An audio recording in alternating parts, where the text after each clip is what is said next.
Our first presenter, which is a very special person for me. And I'll tell you just a short story is, first of all, we met digitally, right? We've never met in person. I follow her work, particularly around preserving history and stories. And she's a stalwart, like a warrior for her people. She speaks with the elders, much like what Dr. Jackson spoken about. She has her own book. Her social media is also a talking piece, and also it holds a lot of history and information, and informs us about Gullah Geechee culture, South Carolina, Savannah, and the such. She's even been to my hometown in the Bay, all the way to New Orleans, and so much more. Her name is Trelani Michelle. She's an award-winning writer, anthropologist, and teaching artist. She's crowned Savannah's best local author in 2021. Trelani published a catalog of Black Savannah's biographies called Cracked Teeth, and co-authored with the New York Times bestselling and James Beard nominated Gullah Geechee Home Cooking, a storyteller and story gatherer with a BS from Savannah State and an MFA from Savannah College of Art and Design. She interned with the Library of Congress American Folklore Center to further her work of Zora Neale Hurstoning, and running a 501c3 geared towards archiving cultural inheritances and facilitating intergenerational conversations. Hashtag we all cousins in Trelani's motto, and she breaks down how so in her 2023 TEDx Talk. So I would invite you to YouTube, search her 2023 TEDx Talk, hashtag we all cousins. And this is Trelani Michelle. She's here right now. Now, this is I've known her work before meeting her. I even ordered a book and everything, right? So my personal things like, oh, all my books this year, pandemic is over. I'm gonna get the author's signature. Had no idea I'd be introducing her because I volunteered for this position. So by the grace of God, please welcome my sister, Trelani Michelle.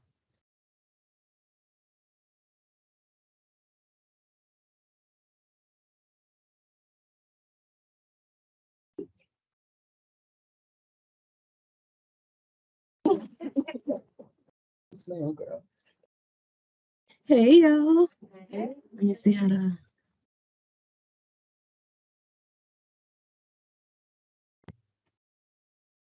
All right, so Grandmama Nim's cultural inheritances along the Gullah Geechee corridor. So a lot of my work that I do is along the corridor. So I live in Savannah, but I do a lot of work in the Carolinas, and then the corridor extends down to Jacksonville, Florida as well. My accent is a little bit of everything. So I'm originally from Monroe, Louisiana. I grew up in New Orleans, Louisiana too, but I'm also from Savannah. I claim all three as where I'm from. Yes. So you'll hear all three of them in there. I had to do this as a video because it's actually an interview clip that I'm gonna share. So I'm gonna be playing it and pausing it. And I'm gonna start off with an excerpt from a piece that I wrote called Ties to the Land. So I did a presentation out on Mitchellville Place in Hilton Head. Is anybody familiar? It was like it was a establishment of free people there. It's right in Hilton Head. And so a beautiful, sacred space. And so the Mellon Foundation came out and invited me and a couple other, what they call culture keepers, to speak. And so I wrote up a piece and they called me all last minute. They called me like 3 days before, hey, can you come out and speak? I was like, all right, let me put something together. But I actually like what I came up with. And so it tied into this too. So I wanted to share it. Where culture is most abundant, resources are most limited. The Sea Islands are an excellent example. Prior to the construction of bridges, resorts, and subdivisions, Geechee folk on the Georgia and South Carolina's Sea Islands live and still do in kundas, which is a Geechee word for family compounds, with a language and a lifestyle that closely resembles our cousins in West Africa. But many ain't get electricity or telephone lines until the 1970s, later than that for some. That's why so many of us, as young folk especially, cross the tracks, or as in the case in the Sea Islands, cross the bridge to bigger cities, and as people say, bigger bags, right? Mm-hmm. But with moving on up, we expected a more comfortable, a more impressive lifestyle. Some of us got it, others didn't. But what we all got was shame for where we come from, for how we talk, how we dress, how we think, how we eat.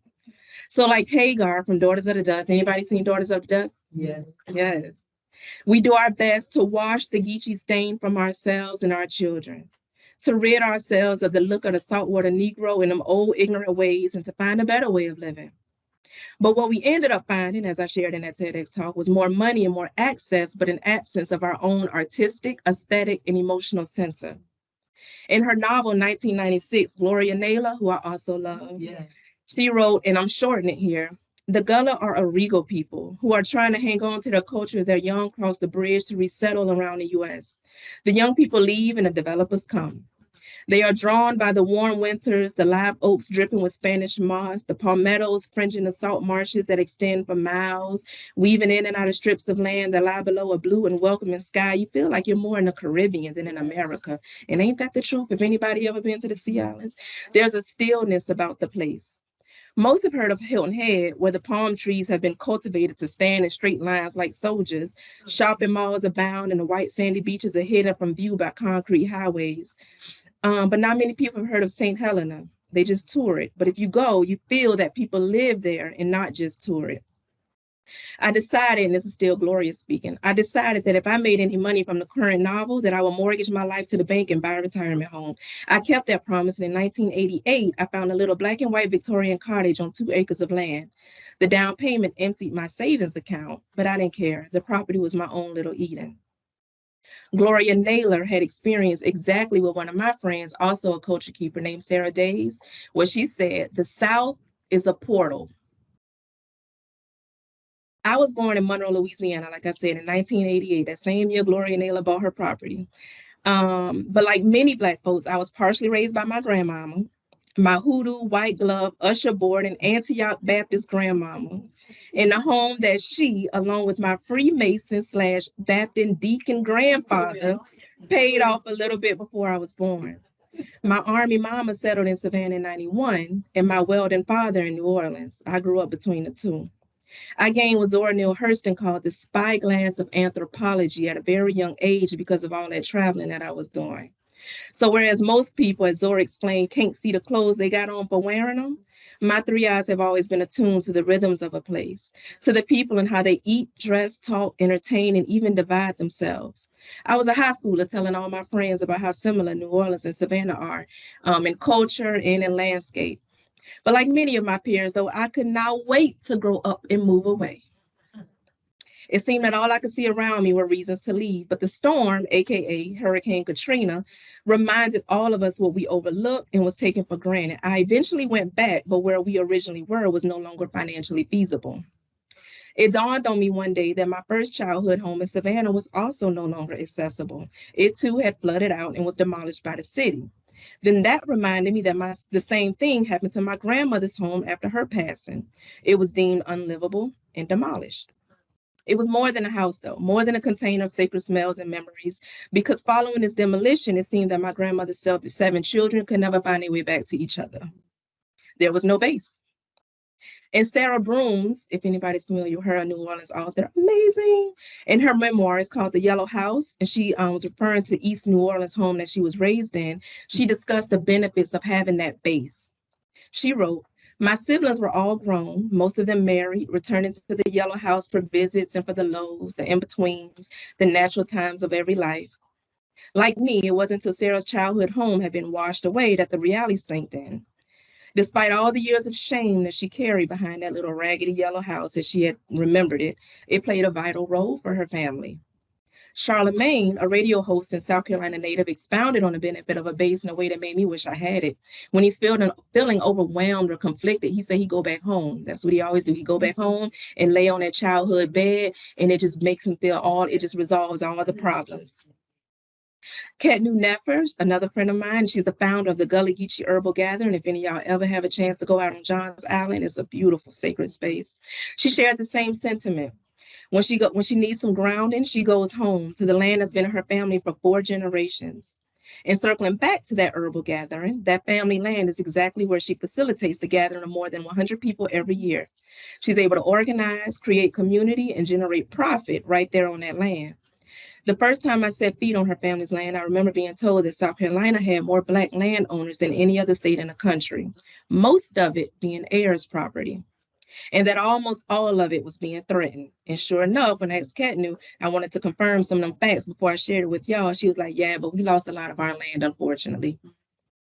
And I ain't making out to say that the South is better than the North or that country living is better than the city. The emphasis is on home and our access to it. Home as in where we come from directly, as well as where our elders and our ancestors come from. We deserve to be able to cross the bridge as we please, coming back for a second to quiet our minds and settle our spirits, or even moving back. Because our ties to the land ain't just historical, and it ain't just strictly about reverence. There's a present tense, physical, mental, spiritual, financial benefit to having land to return to, whether you're living or visiting. Yeah. And I'm also not trying to tell nobody what to do, because I understand the enormity and the continuity of this problem of displacement. The late Miss Josephine Wright, who unfortunately had to struggle and fight against the city in her last years of living. She had been living in that house for 30 years, and her family had been on that land since the Civil War. And that reminded me of the Singleton family, who after emancipation bought a little land at a time, till they acquired over 200 acres of beachfront property on Hilton Head Island. Developers wanted them gone and eventually got their way. Miss Josephine Wright fought lawmakers and millionaires, maybe even billionaires, to win the war that the Singletons and so many others did not. When Big Bank wants you gone, it seems they'll find a way. But we faith our way through the storms. We always have. We organize, we pray, pass the offering plate, sing and dance, vote, color our walls and ceilings paint blue, dust off our bottle trees, sprinkle salt, fight, rebel, resist, and if necessary, we rebuild. I have a saying that we all cousins. It was the title of my TedX Talk too, just in case you want to watch it. It just means that wherever you go in this world, you'll find a level of sameness. We'll see elements of our Geechee or Creole culture or Delta culture. And just as we share many of the same celebrations, we also share many of the same struggles as well. Disconnection is the primary shared struggle. Disconnection from ourselves and our people, our culture and our land. So part of my work is reminding my cousins all over the displaced and disconnected diaspora of the fact that we have always resisted. Whether we're talking about the Gullah Corridor, the Gulf, the first self-incorporated Black town of Eatonville, or even Mitchellville, or probably here in Morrow too, the Caribbean and in South America, that resistance is in our blood, that wherever the storms carry us, we need only peel back the plaster and we'll find that blue paint. When I went to the Owens Thomas House in Savannah, which is now a museum, but it was once an enslaver's home, three generations of enslavers' home. They went to where the enslaved people were living in those quarters. They went to renovate that and turn that into office spaces. And so when they went to pull like the plaster down that had been put there, because prior to it had been turned into apartments to rent out, they found that Hank blue that was still there. And so that's what I'm referring to. And I was like, you just pull it back and you'll still see it there. Or just like how in my grandmother's land had been claimed, but I can still go out there and touch that magnolia tree. We just got to make sure that we crack our teeth, which means talk, and tell our stories so that the children know how to reconnect and how to find their own peace of mind. And if you think they ain't interested in learning, just ask me how to do it a little later, because I also run a summer camp. It's called Crack Teeth for Kids. And I sit middle schoolers with elders, and I have them asking each other questions, and it's a beautiful thing. I'm going to talk about that a little bit more, too. All right. So about me, so how I got started with it, well, Mellon Foundation called me because of this book, Crack Teeth, a catalog of Black Savannah's biographies. And what I wanted to do, I actually was, a friend of mine, she was living in Miami, and she's another historian friend of mine. And she was like, y'all have so many former plantation sites. Y'all, you up in that area where you living at in Savannah, do you want to go tour them? For me at that time, I was like, why I want to do that? Why I want to go to all these plantations?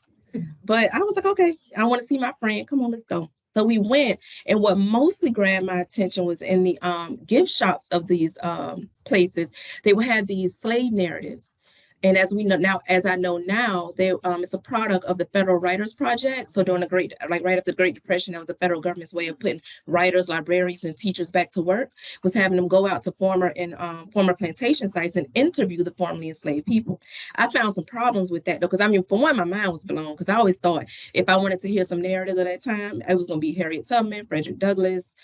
Who else we hear over and over, like the same names, which, you know, we love and respect them, but we hear them over and over. But here I was now having like 10,000 narratives.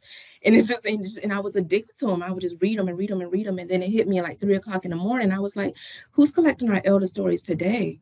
Because just the same way I'm finding value in these stories, somebody will one day want to know like how were the elders in my timeline, how they were living, how they were surviving, and what they remembered.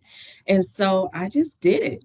Because one, too, also going back to the narrative, the slave narratives of the Federal Writers Project, I realized that most of them who were employed were white, and they were going to interview not only formerly enslaved people, but those who were still living on the plantation. So what they were sharing, you know, Zora Neale Hurstoning called it feather bed resistance. We're gonna make you feel like you're getting something, but we ain't about to go into all that. You know, I ain't going into all that with you.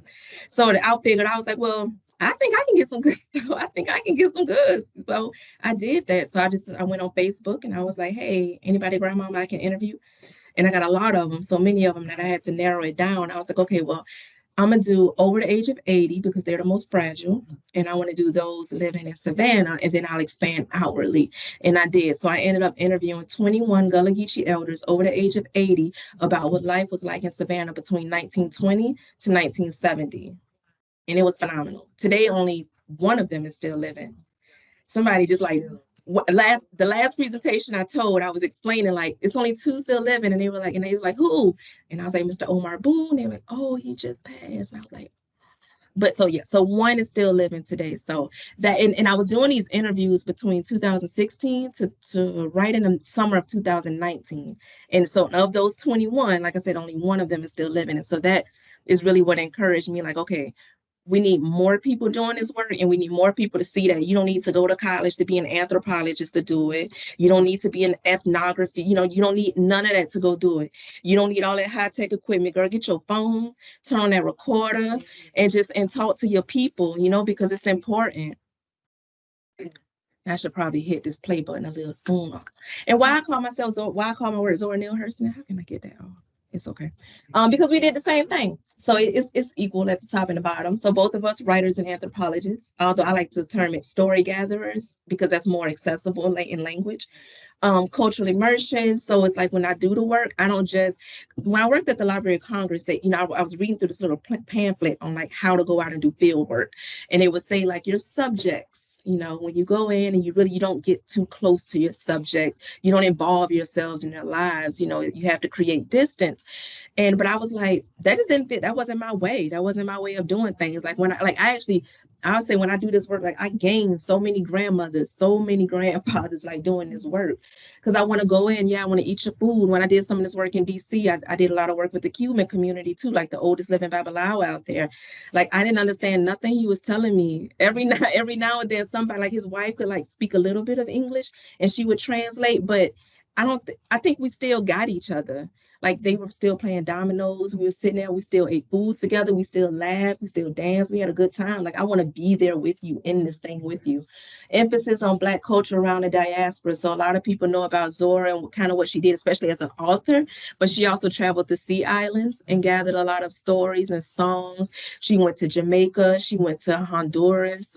She'd been to Haiti, New Orleans, like so many different places. She wanted to ultimately go to Africa and never made it there. So I'm gonna get that for my girl. Insistence on maintaining dialect as well. And her peers did not like that. Because especially during that time of the Harlem Renaissance, it's like the new Negro movement, right? So we are intellectuals, we are savvy. Like, why you want to go bringing in all that ain't and down talk, slave talk, you know, as they would say. Like, but she was like, I don't know, like y'all tripping, but this is like beautiful to me. Mm-hmm. And just side story, another funny story that I love about Zora, she was invited to, it's 2 of them actually, because I still call them Zora's watermelon stories. So one, she was invited to Alelia Walker's, that was Alice, her granddaughter, you know, she was in a mansion and she had this fancy party for all these artists, white and Black, and it was catered, and they was serving watermelon. Well, all the Black people were like, they trying to set us up and make us look bad. Like, it was just an unspoken agreement, we not eating that. And Zora was like, and leave all this good watermelon for these white folks. And she enjoyed her watermelon. But then on the flip side of that, when she was out doing some field work with the Library of Congress, she was out, and I can't remember, I want to say Beaufort, but I might be wrong, don't quote me on the place. And she was with Alan Lomax, and a white woman, I can't remember her name. And the white woman was in charge of the photography. And she saw some children out eating watermelon, and she went to take a picture. And Zora was like, no, because I know the stereotype that ride on that, and I know what y'all gonna do with that. So nah. So I was just like, oh, like that right there is just, yeah, she was that woman. And so I call the work that I do when I go out, I call it Zora Neale Hurstoning. Crack teeth, like I told y'all, that means to speak. So a lot of my work originally, it was focused on language due to shaming. So as we know, particularly a lot of my elders would say, because you had a lot of the Great Migration, we tend to think of just south to north or out west, but it was also rural to city. So along the Gullah corridor, for instance, you had a lot of people from the Sea Islands moving to Charleston and moving to Savannah. That was considered the city for them. So although they wasn't going all the way up north, they would come to maybe for the Savannah, for example, and still would be ridiculed for how they talk or for how they dress. And as we know, the same definitely it happened up north too. And so, and it still happens to, I mean, it still happens today when we're talking about people and how they're talking and just shaming people. And then that begins to internalize. And then you have respectability politics. So how I define respectability to politics is believing that in order to survive physically and or financially, that you have to like conform to what's considered mainstream ways of doing things. So that's whether that's talking, dressing, your value system, whatever it is, you're conforming to how they do things so that you can survive. And also natural evolution, because language, culture in general, it just naturally evolves. When I work with children, I might say something like, do you talk how your parents talk? No. Do your parents talk how your grandparents talk? And they'd be like, nah. And I'd be like, yeah, it changes.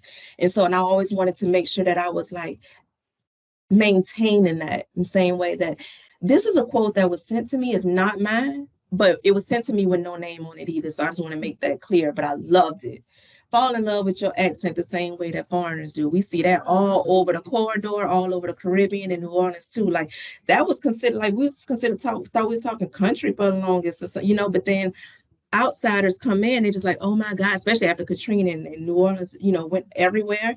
I just love how y'all talk. Can you say this? Can you start that? And so it's like, love your stuff before outsiders come in and love it for you. Once they place value on it, it can become a whole nother thing. And as we see, that's happening with the sweetgrass baskets too. So these are a couple of quotes that inform the work that I do. So Zora, she talked about this in Mules and Men, and that was her book that when part of the book, mainly when she was going to school, she realized she wanted to do anthropology. And she said, well, for my project, I'm gonna go back home to Florida and I want to study my people. And so she went back down there and she realized that for one, well, I ain't gonna get into all of that, but she said that those stories that she grew up hearing all of her life, they didn't really register to her as something of value, of something like spectacular. And the way that she worded it is because I couldn't see it for wearing it. It was like a tight garment. She was like, but once I went away from home, I went to college, away from my native surroundings, then I was able to see myself as others do. And yeah, and I was like, yes. And so that's one of the goals in the work that I do, that I want to help our people, elders and children, see themselves even before or during, you know, while other people see them. When an elder dies, a library burns. So I consider all of our knowledge, our stuff, those are our libraries. Those are our libraries. So those are two quotes that inform my work. So cultural assets, and that's what I call our stuff. So if you go into like capital assets in the financial world, they consider that, you know, real estate and jewelry and fine art and all of these things. Well, I was like, you know, we have assets too, because that I can't remember how I came up with that, but I was thinking about it when somebody was saying like with Gullah Geechee people, our main asset is our land. That's really the only asset that we have, and you got to hold on to it and protect it. And I was like, that's not true. And I think that can have an adverse effect, especially when land is the number one thing being threatened and is being taken away. So if you are under the standing that that's the most valuable thing you have and it's taken, then what? It's like, that's not all we have. And so capital assets as well as cultural aspects, because I borrow from that concept, there's tangible, the things that you can feel, touch, and there's the intangible. So I gave a few examples of it. Land and homes, yeah, but also them little shacks too. So one of my elders, Miss Emily Mackett, who passed away last year, the house that, it was actually on her husband's side, the house that he grew up in, actually his grandparents who were enslaved, they also lived in that same home. It was just like a little raggedy shack in the back. They had built another house in front of it, but they never destroyed it or got rid of it. Now it's in the Smithsonian in DC. So it's like all of our stuff is of value, no matter what condition sometimes it's in. Art, and not just thinking of art in terms of how we've been taught to look at art, because a lot of times our art ain't just for decoration, it's functionality and spiritual purposes it hold as well. So the sweetgrass baskets, I be wanting to shoot myself in the foot sometimes when I think about when I first moved to Savannah, how much sweetgrass cost then to now when the outsiders have come in to value it. So it's like what probably would have been about $50 to $75 back in the day is now like $5,000 to $7,500 today. Hey, so now they deserve their money for their craft, but you know, I'm just showing what can happen once outsiders begin to value your stuff. Because I should have been saw what we were wearing and collected them myself too. Bottle trees are another one. It's like, it's beautiful, and I see them in like almost everybody's yards now, but I make sure to point out like that's a Black thing. That's a Black thing, you know, because it was known to catch any bad spirits, particularly the color blue and the bottle itself. So it's like the haint blue, you would paint your house, your ceiling, or your porch that haint blue, because it was thought that evil spirits can't cross the water. So if they see that blue, they can, you know, recognize it as water and ain't gonna come in. But if you got a bottle tree in your yard, it'll capture them in there and hold them in there for you. So, but now, you know, those thoughts, you know, that alignment ain't so associated with no more. But now people just do it for decoration. But yeah, walking sticks, that's another one. Like, y'all ever seen those hand carved walking sticks? Ulysses Davis has some amazing ones. Quilts are another one, and so much more too. Obituaries and bowels, y'all might have already talked about that so much so already, but like I had my grandmother and even my their grandmother collects obituaries, and I used to be like, but I get it now. I get it. It's like you get genealogy information in there, you get city history in there. It is so much valuable stuff in obituaries. So saving them, those are jewels. Bibles, a lot of times those Bibles have family trees in there. They might have notes in there, might have some money in there. You know, you just I just read a narrative of somebody, I think she was back in the 30s or 40s, and her house burned down and her Bible was in it, and she cried because she was saying she had $100 bill in that Bible. So that's why I think now I just be like, oh, like money could be in them Bibles. But so it's just a lot of value in there too. Recipes and remedies are another big one. That was something I was sure to include in a book that I in Crack Tea when I wrote that, like because how we cook things change. So an example of that being that I use with the students a lot of time is seafood broths. So like in Savannah particularly, if we think about, I'm gonna say maybe before 1980, they called them frogmore stew. And that was just your crab, your shrimp, your corn, your sausage. They called it frogmore stew. Fast forward, we started calling it low country boil. Now kids just call it a seafood boil, but even how it was prepared has changed. How much seasoning we use, all that butter slathered on it, like it's just sprinkling parsley on it to be cute. You know, it's just changed. It evolves over time. So, but how did y'all cook things back then? And even like, instead, if you had a wood stove or you cook things over the fireplace, how did you do that? Remedies as well. Some of my elders were telling me, which blew my mind, was like, you know, when we cut ourselves, we didn't have Band-Aids. So one of my elders, it's a tragic story, but his father cut his mother and she was bleeding out really bad. And so she told him to run down to the creek and get some spider web out the trees, and you pack it down into the wound and it will heal it. You know, it will bring that skin back together.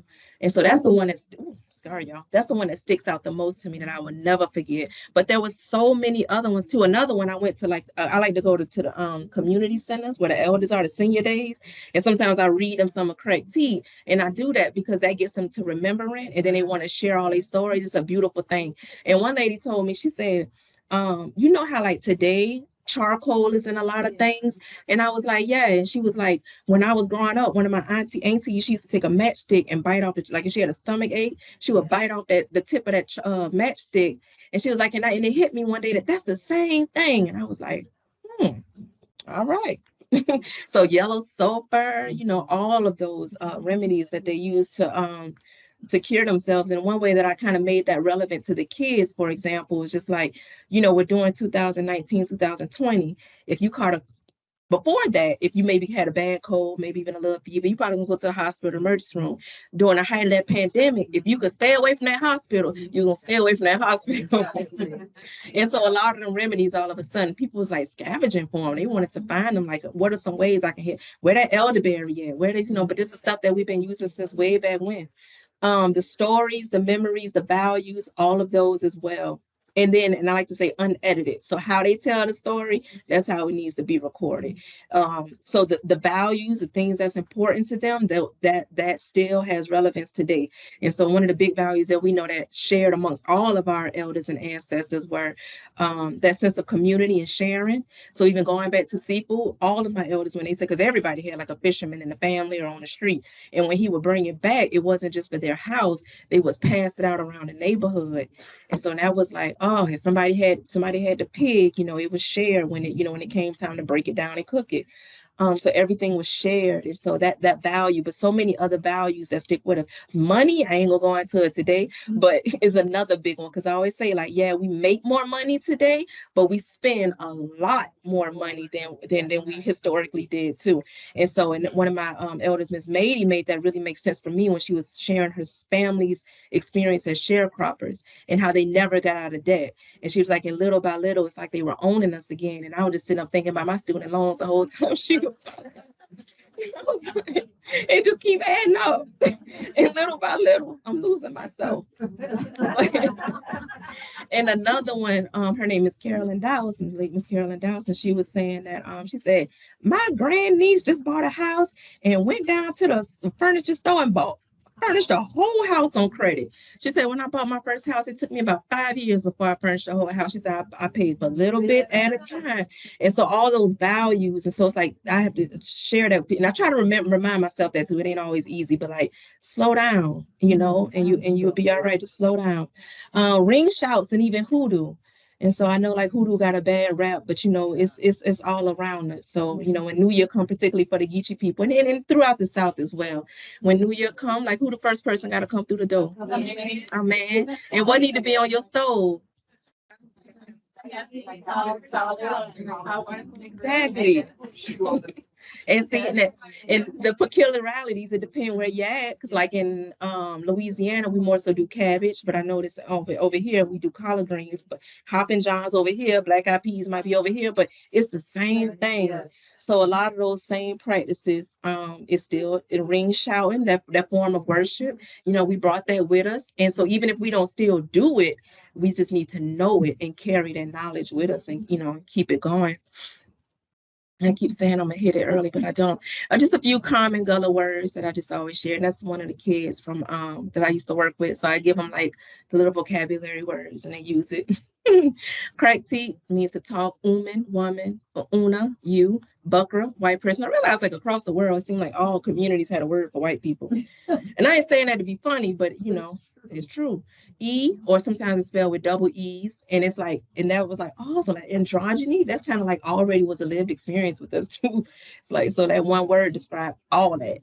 Day clean, dawn, and that's the one that my baby used over there, Haley. So she was saying like, I had a bad day today, but tomorrow's day clean. So although it means dawn, you can see the double meaning there too. It's like, it's a new day. It's a clean day to start all the way over. So I love our language is very visual. I love that about us too. Nyam, to eat. So whenever you go around Caribbean, people like they can really identify with Gullah language. It sounds like us too. Yeah, we the same people. We cousins. Guan, going. So these are some Kuda, turtle, so many of them. And so here are a few of the things that I've taken a picture. So that's let me just stop it a little bit. So this was a Gullah man. He's out in Columbia, South Carolina. He's considered a medicine man, but I think they had been out there for about 6 months. It's some berries, some herbs that he actually go out and forage. Some of them is with apple cider vinegar, I think. Some of them with liquor, but it's like they're tinctures, and they're healing, and he heals himself and others with it. You see the maida, or some people are sweetgrass, and he's also a sweetgrass weaver. Here's another one that a brother made out in Savannah, Mr. Gregory Grant. So he made the doll babies. Yeah, and I was just like, all of these things so beautiful. Our food. So this is Mr. Roosevelt Brownlee, who's traveled the world and even cooked for Nina Simone and so many greats. But yeah, so you'll see, and that's another thing too that I always teach, like, that's why it's important sometimes to go back, because what we've been told ain't always true, because as it evolves. So like rice, a lot of my elders would say, maybe not for them, but like for their parents, sometimes they'd be like, rice wasn't, because people think Geechee folk eat rice with every dish. That's the narrative today. But they said, no, we only ate rice on Sundays. It was a sacred special thing. It was a celebration food. And so with any celebration food, if you overdo it, it's gonna cause some problems. Another thing too, not just Gullah folk claim it, but I was like, that's Southern. It was a very vegetable forward cuisine as well. So it's like, and that was because, animal was expensive and valuable. And so you had that every now and then, but you always had a small garden, if not a whole farm, particularly people out in the Carolinas. So, and if you, in any elders I ever ask, when I say like, what kind of foods did you eat growing up? They're gonna probably list me about 6 vegetables before they even get to the meats that they grew up eating. So I have all of these, confirmations of like what that diet was like. Seafood, we on the water, so it's plenty seafood. Fresh seafood. So a lot of people then, it was like so we think of our humanity as hunters and gatherers versus agriculture. I'm like, we were kind of like a mixture of both. So we still went out and foraged, we still hunted, we still fished, we still foraged for certain plants and herbs. And when we did so respectfully. What book was that? Working the Roots. Working the Roots. Michelle E. Lee wrote amazing book. And a lot of the elders that she interviewed in that book was saying like, yeah, she was like, we will go out and take just enough of what we needed. Now, once this herb has become more popularly known, people go out and just take it all. And a lot of it ain't growing back because you never left any to grow back, to grow back. So that relationship with the land, so big, so important, so big for us too. And this is Miss Emily Maggie, sweetheart, the matriarch of Edisto Island. And so cookbooks are another way. So this is like the glamorized New York Times best-selling cookbook. But before that, in her house, she had already wrote a cookbook. It was just a little bitty thing she wrote handwritten. And that's what the real recipes was. And that's between us. This book got recipes in it, but she leaves some things out. You know what I'm saying? But in that one in that kitchen drawer, had everything, and that's the one for the loved ones to take and cherish. So cookbooks are a gem for and another thing too before I go, because I always say like for your family, but personal history is family history, and family history is community history, and community history is world history. So it's all interconnected. So it's all beneficial up in there. So cookbooks are, definitely a gem for all of us. I got this picture offline. This ain't mine, but like how we can things and preserve things.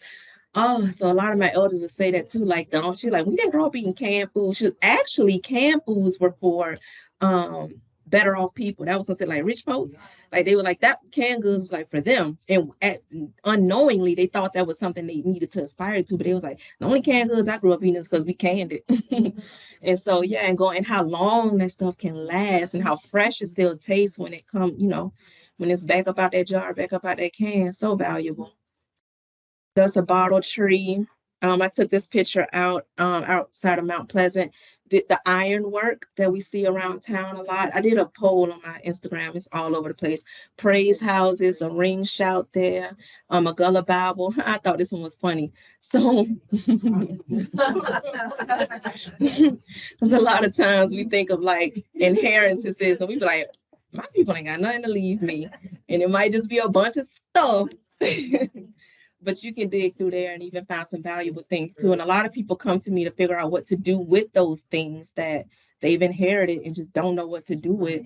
So historical societies, I don't know if they go to all of them, but I partner with the Georgia Historical Society in Savannah a good bit. And they say, oh yes, we take pictures. Like they even display pictures sometimes when they need to have it named, because they prefer, if you can, to identify it as much as possible. This is who is in this picture from left to right. This is where they live. Maybe this is their date of birth, as much as you can. But if you can't, they still take it and they display it. And they might just like invite the community, because can you recognize any of these people? Can you recognize this place? Because some people, you know, especially in cities that have older homes, people go up in them attics and find stuff, and it's just be pictures or flyers, all kind of stuff. And I kind of listed some of the things too. When I was at the Library of Congress, and I spent a lot of times in the archives looking at stuff, you will see just like regular old flyers that I guess, like when I see flyers today, you really don't think much of it, but fast forward, you see a flyer from 90, 80 years ago, it's just like, whoa, that's dope. Oh, I know where that street at, and that building ain't there no more. But wow, that was like a big club owned by a Black woman. And people are traveling from all over the country coming to her club. Legal documents, so marriage, death certificates, anything like that, minutes, reports. So like going back to like a lot of them might have been in fraternities, sororities, things like church meetings, all of that stuff. So much of it is valuable. Awards, certificates, all of it. Climate control storage units. So I had a younger sister came to me and she was like, I inherited my grandmother's house with my grandparents' house, and there was a book in there. I was going through the books, and one of them was signed by Booker T. Washington. She lived on the coast, so humidity is a big problem. It's in Savannah. She's like, I don't know what to do with it, but I don't want it to go to ruins. What do? I didn't know either, so I contacted some people, particularly up at SCAD, Savannah College of Art and Design, and they told me, see if she can. They gave me a list of a few climate controlled storage units that she could reach out to. Ain't cheap, but it was an option. And for something of that, that value, it's like, girl, let's go fund me or something. We got to find a way to keep that. Scrapbook it. So Miss Dorothy Stewart, Miss Dorothy Stewart, I met her. She's originally from Peoria, Illinois, but she did most of her work in Ohio. She was the first Black housing director in Ohio. And so she went through hell. Like even one of the stories, I think, is this the story about it? I can't remember if this is the newspaper clipping about it, but for MLK Day, she wanted just people to have the day off. She wanted to be treated as a federal holiday in her city. The white people cut up. They were just like, they were still showing up to work. They were just like, so she went and they ended up finding reasons to fire her. She was trying to put more Black contractors to work, not just solely only hiring Black people, but she wanted to, even out the scale. And yeah, so she had like pages and pages and pages of newspaper clippings. And what her family ended up doing was going back and just making a scrapbook out of it. And I was like, because think about it, it's like, it's so much more, I had a college professor that used to say like papers, like if your paper looks so good, I want to eat it. It's like sometimes I can look at papers and I don't even want to read it. I put it at the bottom of the stack. So so now that's an analogy I use a lot. Like the scrapbook is so much more edible than just a big stack of newspapers. That just I would sit there, and I did, and I sat in her house for like 2 hours just going through them. Oh, that was so genius of her people to do. And of course, to digitize it too.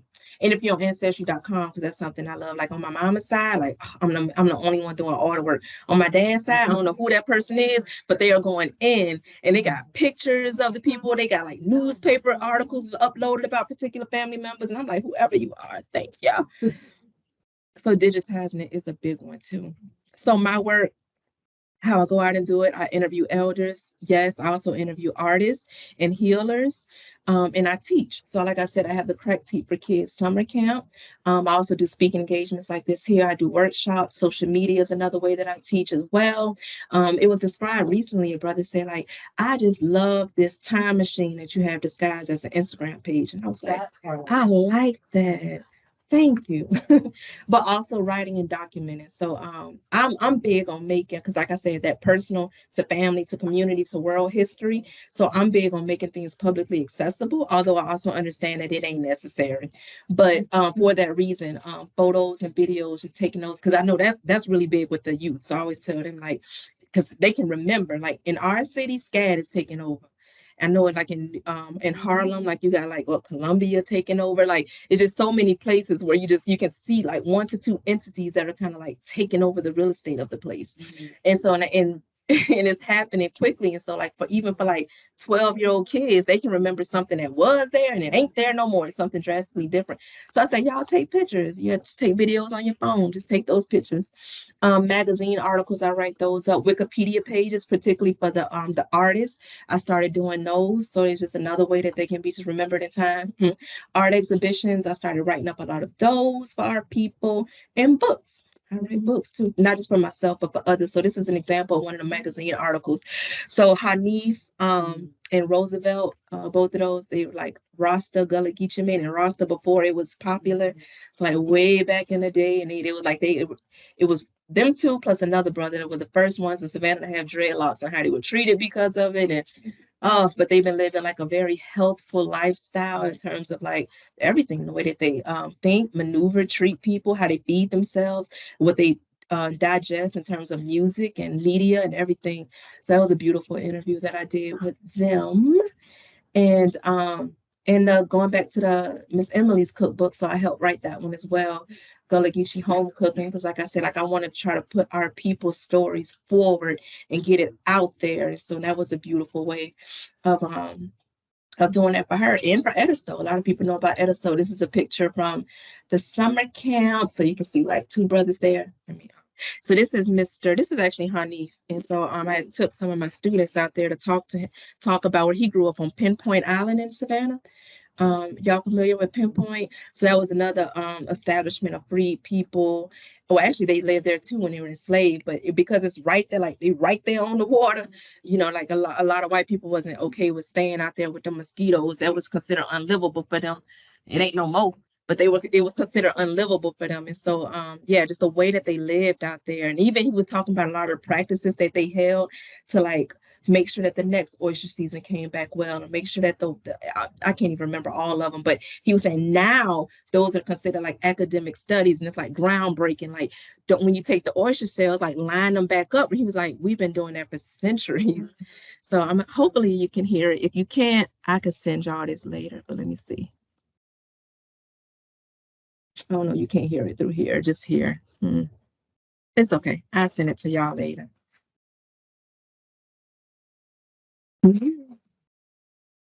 So he's pointing to a baptismal site.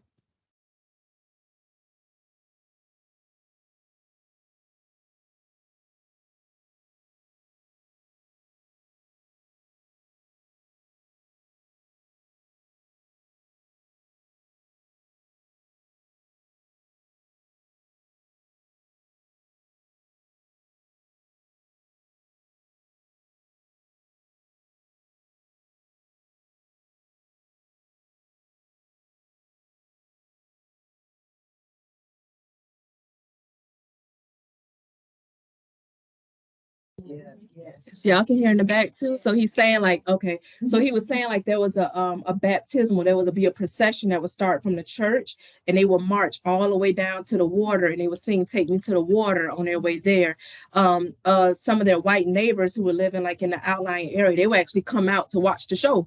You know, they wanted to see, which I can understand that too. Like I would want to see that too. They would come out and watch, and they were saying like those who were involved in the baptism process, where they were being baptized or not, they were all white. They covered their heads in white and were all white.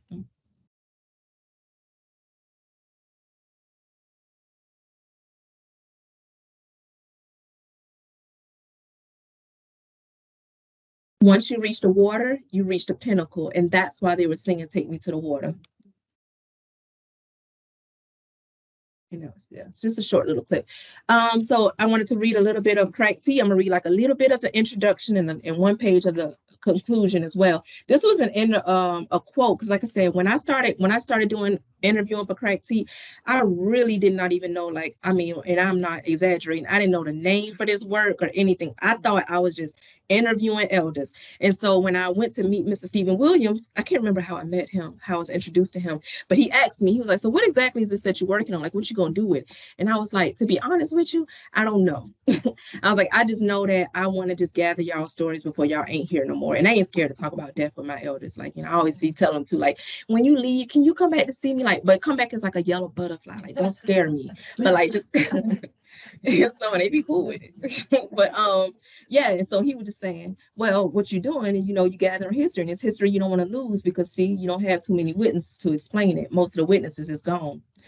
And so yeah, so I'm gonna read a few pages. So in the introduction, this is the first page. I love Savannah is often the reply when I mention where I live. I nod because I agree, but I also know that we love the city for different reasons. Tourists love the manicured parks and squares, cobblestone roads, and giant oak trees dripping with Spanish moss.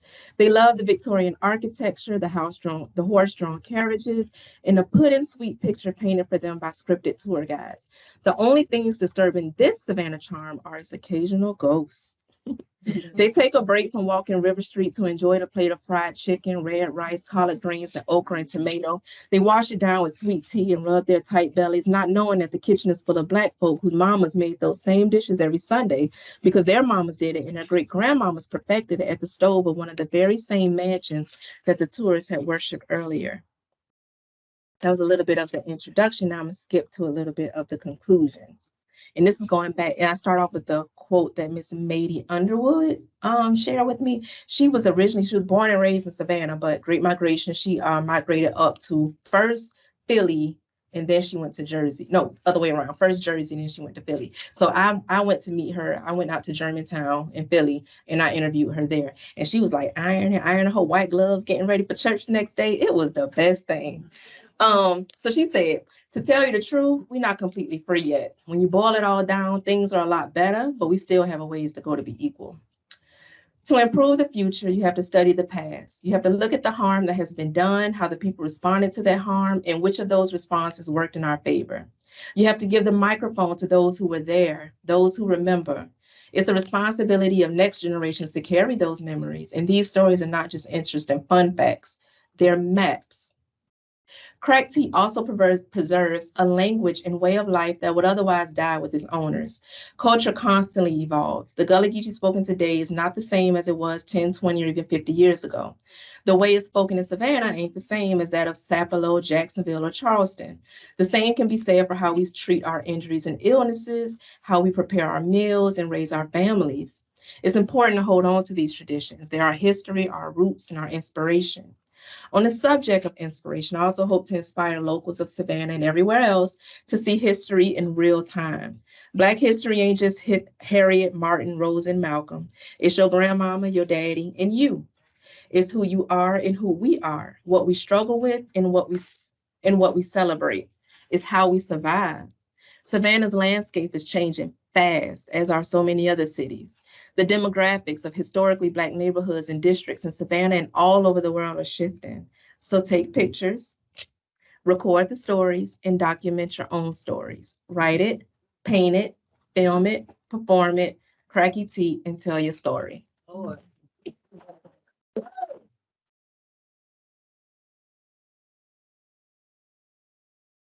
If you want to contact me, that's how. Did anyone, I'm short looking, but yes, please go ahead and take your screenshots appropriately. And we want to thank our sister Trelani. She is a steward, a warrior, angel. And also I want to acknowledge her family, her crew back there. If you guys can please stand, please. Introduce yourselves to the congregation. Yeah. Y'all lucky. Okay. But are there any questions? I would imagine that. Yes. As you said, treat yourself. I grew up saying get, axe, said urge, salt the clothes. And even though, as far as what they know, they were raised in Georgia. Her grandmother, my great grandmother, is a grand midwife out of South Carolina. I'm trying to track her down. She's a James. And I went to college, people telling me about my language. And at the same time, I said, aren't you from Philadelphia? No, I'm actually from Georgia, from Atlanta. So we have it all in us. And I met Queen Quet. That was a blessing. No. And so thank you for what you're doing. Yes, thank you. Thank you. Anyone? Yeah, I'm going to go the green and then I'm going to come right back to you. Yes.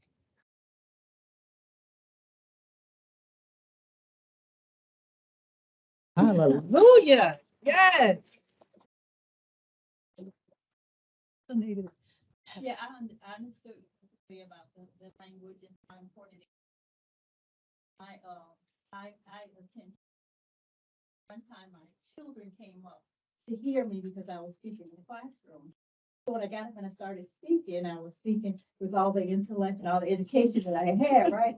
So my daughter, she stood up and she was looking, right? And then when we came out of the place, she said, I can't believe you know how to speak like that. And why you around this talking like a hillbilly? I'm talking the talk that we grew up with, at home. But when I go to a place, I say, I know how to act civilized, because that's what they say. You're being civilized when you speak, correctly and stuff like that. They were just stunned that was me. When I work with kids, I talk how I talk because I realize it helps the connection happen faster. One of the quotes that I use is, the goal of every generation should be to get freer faster, but that freedom often scares our parents. And so with our younger people, they free from a lot of things that we were concerned about and feeling like we got to do. So they show up as themselves.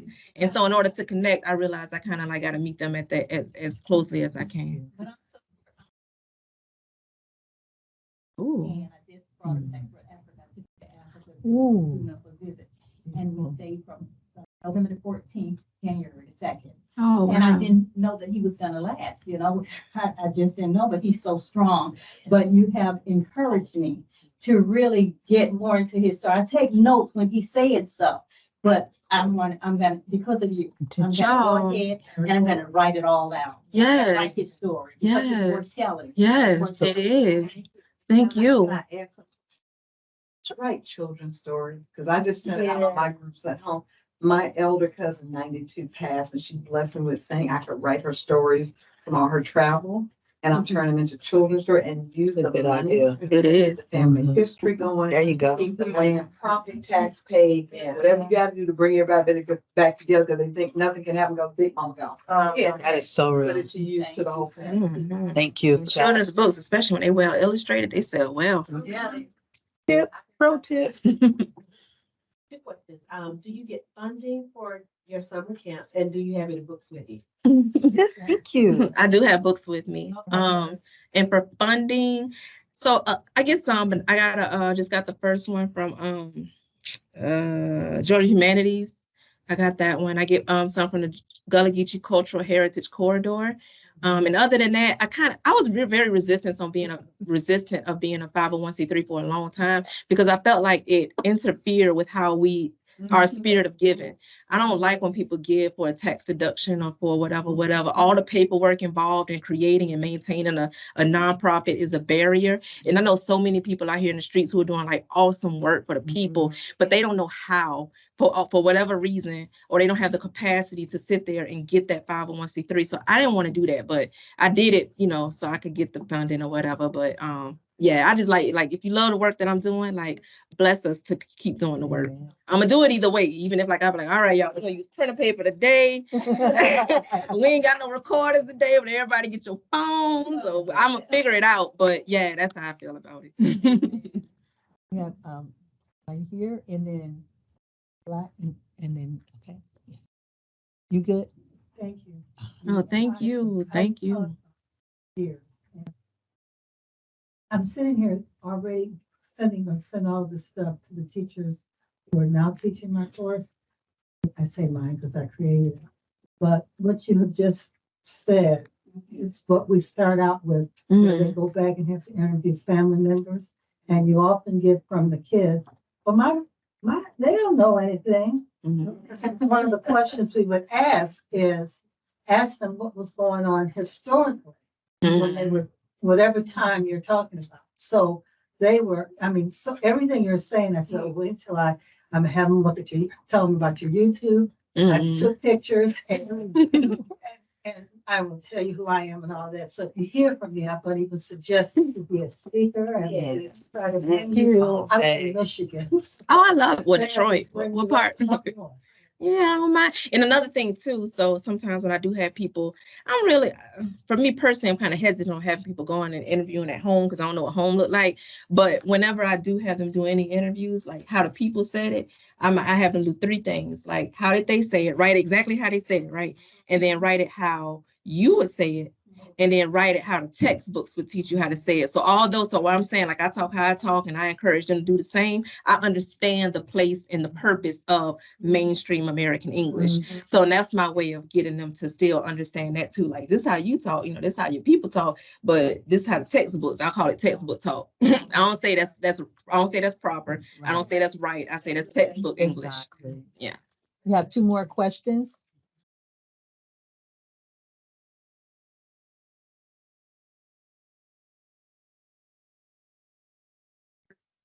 Thank you. You can. Like, well, yeah, New Orleans. Straight. And I grew up in New Orleans. Yes, what part? Ask you a question, but I also want to say something about. Okay. Yeah. Oh, I don't know. The language. I grew up, I was born in Natchez and grew up in school, and we didn't get school because of civil rights movement. We didn't get school. We didn't get what our formative years. Then we moved to New Orleans. And New Orleans was a big city outside the country. So I had to learn how to speak from country language to New Orleans city language, and still didn't get it right. Went to college, wrote all, you know, always wanted to write, written a couple books and all that kind of stuff, but still wasn't accepted. It still wasn't respectable. And then now when I talk and I tell stories, and my colleagues here and in formal career constantly say, well, you don't know how to talk. I'm still trying to figure out, well, what do you want me to say? Myself in college. I didn't know I was country going to college. Country. So you know, the textbook way of speaking and writing, that's the English, that was the conform. Glad you brought that up about conforming to survive. So that's what we have to do, and it's so That's what you're right. Yeah. These struggles, progress, just to be me. Friend Doris, who would pass the baton to you, Yes. left me with that word. Say, just be you. Just be you. And you just gotta be you. Yes. And I did want to ask you, did you go to performing arts? And Did I go to like performing arts school? Oh, I graduated from Walker, though, if you're familiar with Walker on the West Bank. I grew up in Algiers. Oh, yeah. Oh my God. Yes. And another thing on communication, the purpose of communication is to understand and be understood. As long as that is accomplished, you did your job. It don't matter how you said it. It's to understand and be understood. Facts. And humming, because I've been learning about that too, and a lot of, you know, who was talking about that? I can't remember who it is. Alice Walker.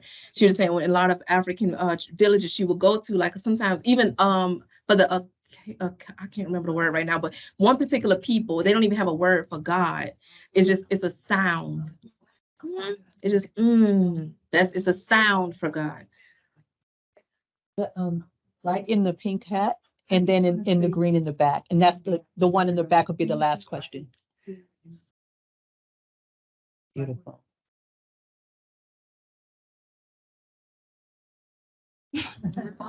Awesome. And how can we help your journey? Amen. Yes. I want to take these kids, because I'm always telling them we are cousins, and I want them to see themselves. I want to take them out of the city. We live in Savannah. Our beach is Tybee Island. The beach is probably about 30 minutes from their home. A lot of them ain't even been to the beach yet. I want to take them out of the city. It ain't got to be far. We can go to Charleston. I want to take them out of the city.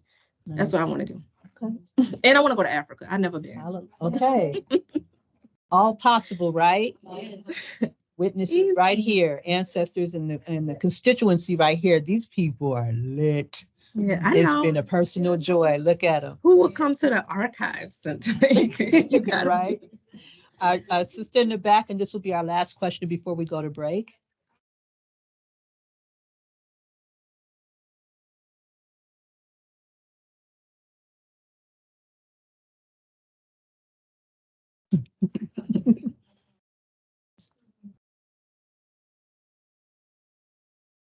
And the news reporter that asked the question I lived in New Jersey. I'm here in Georgia now. I'm originally from Newark, New Jersey, born and raised. My parents were from Alabama.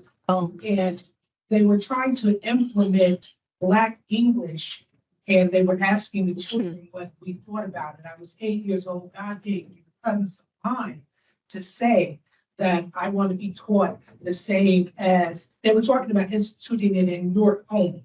I said I want to be taught the same as the children in Livingston and all these other suburbs surrounding. And they said, "Oh, tell your parents to turn on the 6 o'clock news. You're going to be on the news," and because they recorded that. And part of that, even my journey as a child, I remember the first book I read with the language ain't and things, and I was so excited. So excited. I knew the value of color, of speaking, just because we've been taught the King's English. We've been taught that's what we need to survive, as you say. So my question to you now is, and I looked at that as some form of segregation. I can say segregation now. At 8 years old, I didn't, I just knew, I want to be taught the same. So when I go to college, I have to know the same as the other. They put me on the news for that little work. So fast forward, what do you think about ebonics and the teaching of ebonics? Because to me, I was like, that's just recycling what they did when I was in the 3rd grade. I don't think it need to be taught. That's natural to us. Like, what are you teaching me? Now, because to say that you're teaching me, you're saying that I don't know, and now you're giving me another opportunity to be wrong at something. Like, maybe they should be teaching you. That would be a beautiful opportunity, because the kids are a treasure chest of wisdom themselves too. Like, let them teach you something. So that's why I said, like, how would you write it? And so, and even how they spell it, like, we might have a little debate in the classroom about it. Well, why you spell mama M-A-M-M-A and you spell mama M-A-M-A? It ain't wrong. It's just like, well, let's take a poll. Who spell it like this and who spell it like this? But no, I don't think it needs to be taught to anybody. It's already there. But like when I was saying, like, that comparison, I think that's a powerful thing, because your 8-year-old self was correct. Now, like, you're being deprived. You should know both, because if I'm gonna grow up, and if my employers are going to expect this of me, I want to know both. When I wanted to move to South America, I was trying to learn Spanish, because when I went out there, I needed to know both. Like, I needed to survive out there. So yeah, I think your 8-year-old self said exactly what needed to be said.